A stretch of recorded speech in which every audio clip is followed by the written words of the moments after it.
Horror Stories from AI.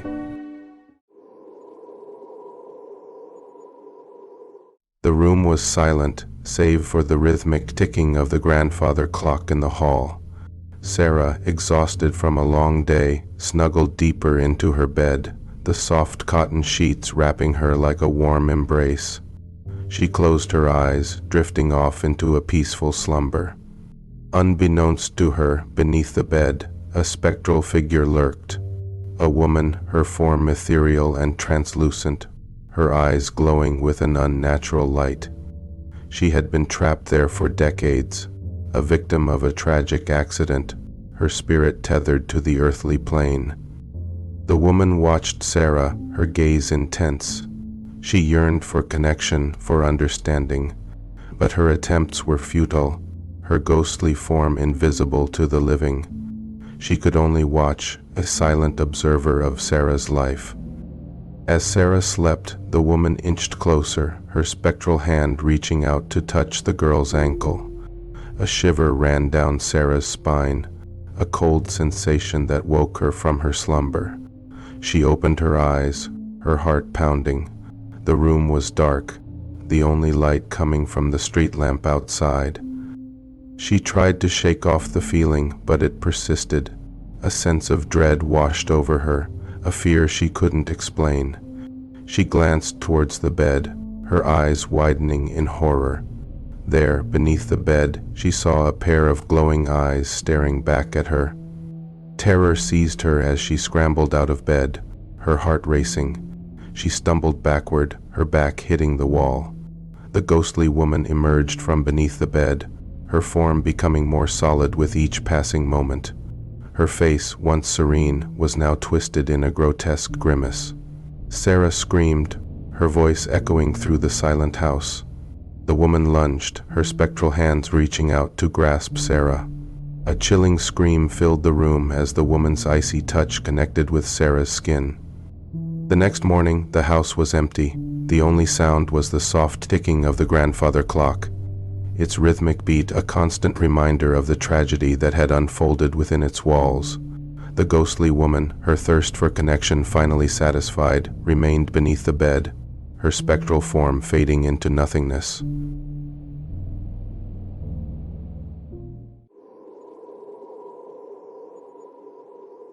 Clara sat on the edge of her bed, staring down at the dusty floorboards. The farmhouse was too quiet, save for the occasional groan of the old wood and the soft tick of the clock on her nightstand. She hated the silence. It let her mind wander to the sounds she thought she'd been hearing for weeks now. Whispers, faint and unintelligible, rising from the floor. "It's just the wind," she muttered, trying to convince herself. But the wind didn't say her name, not like last night. It had started softly at first, a faint Clara. That could have been a trick of her mind.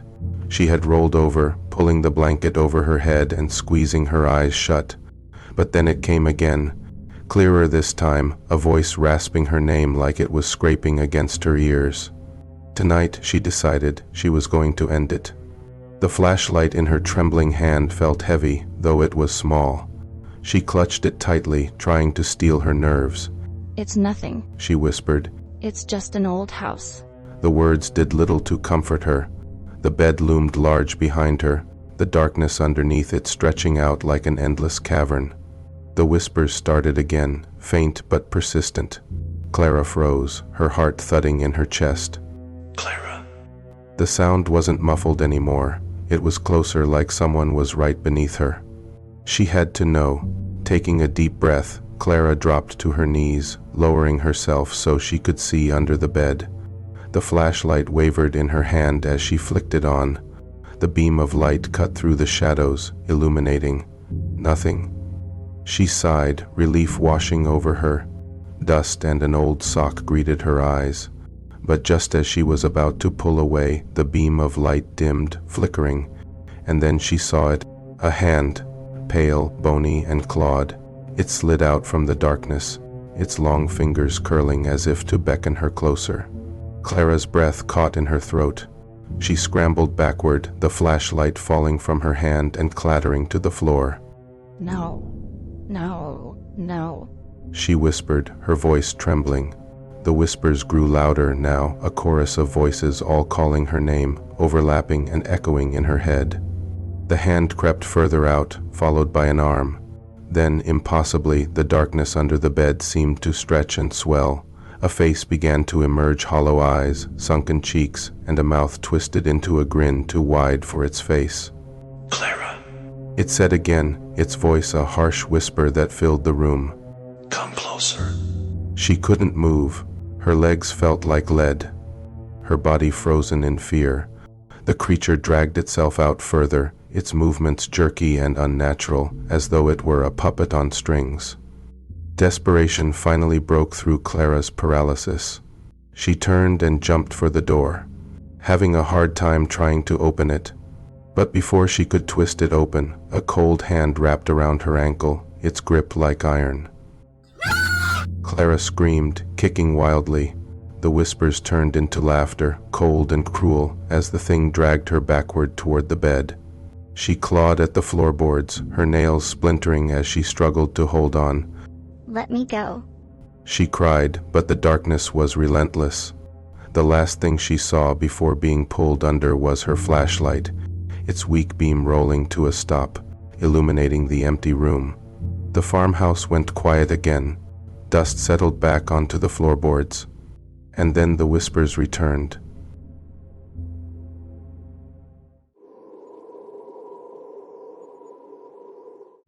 Mia tossed the crumpled note onto the kitchen counter, its bold, scrawled words taunting her.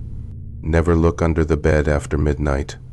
It had been taped to the bathroom mirror when she first moved in, left behind by the previous tenant. Probably some kind of joke, she thought.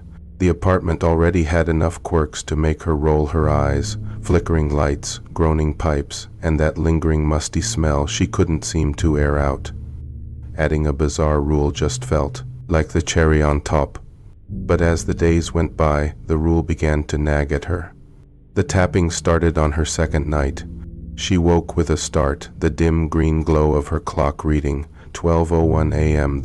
The sound was soft, almost like knuckles rapping against wood. Tap, tap, tap. Mia groaned and rolled over, assuming it was just the pipes settling. By the fifth night, the tapping had grown louder and more deliberate. It wasn't just random noise anymore. It had a rhythm, almost like a song trying to form. Mia pressed a pillow over her ears, muttering, "This place is a dump." Then there were the missing things. Her favorite pair of earrings vanished from her nightstand, only to reappear in the middle of the living room floor a day later. A book she had been reading ended up on the opposite side of the room, its pages contorted as if it had been thrown. Mia tried to brush it off, but a gnawing unease began to settle in her stomach. And always the note lingered in the back of her mind. That Saturday, she decided she'd had enough. She couldn't keep waking up to the infernal tapping and pretending everything was fine. It was time to prove to herself that there was nothing under the bed, nothing to fear. At 11:55 p.m., Mia sat on the edge of her bed, her phone clutched in one hand and a candle flickering in the other. The old apartment didn't have great lighting, and she wanted a backup in case the bulb in her room gave out again. The faint smell of melting wax filled the air as she stared at the clock, waiting for the minutes to tick by. 12 o'clock a.m. Her breath hitched as the tapping began, soft at first but steadily growing louder.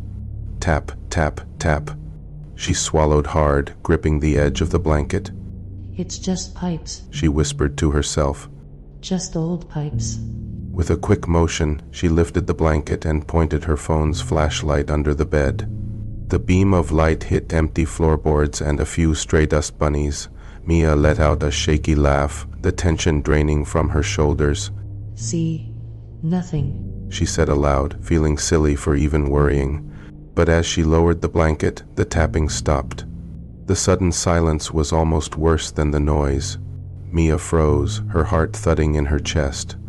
A chill swept through the room, and the candle's flame flickered violently before snuffing out. Her phone's flashlight dimmed, the battery icon flashing red despite being fully charged earlier.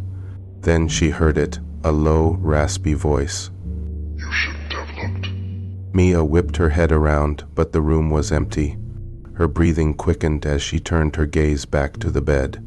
Slowly, impossibly, a pale hand slid out from underneath, its fingers impossibly long and tipped with blackened nails. No, She whispered, scrambling backward. this isn't real. The hand gripped the floor, and then another appeared, dragging a figure into view. Its face was gaunt, its eyes hollow sockets that oozed darkness. It smiled, revealing teeth that were too sharp, too many. Mia screamed, bolting for the door.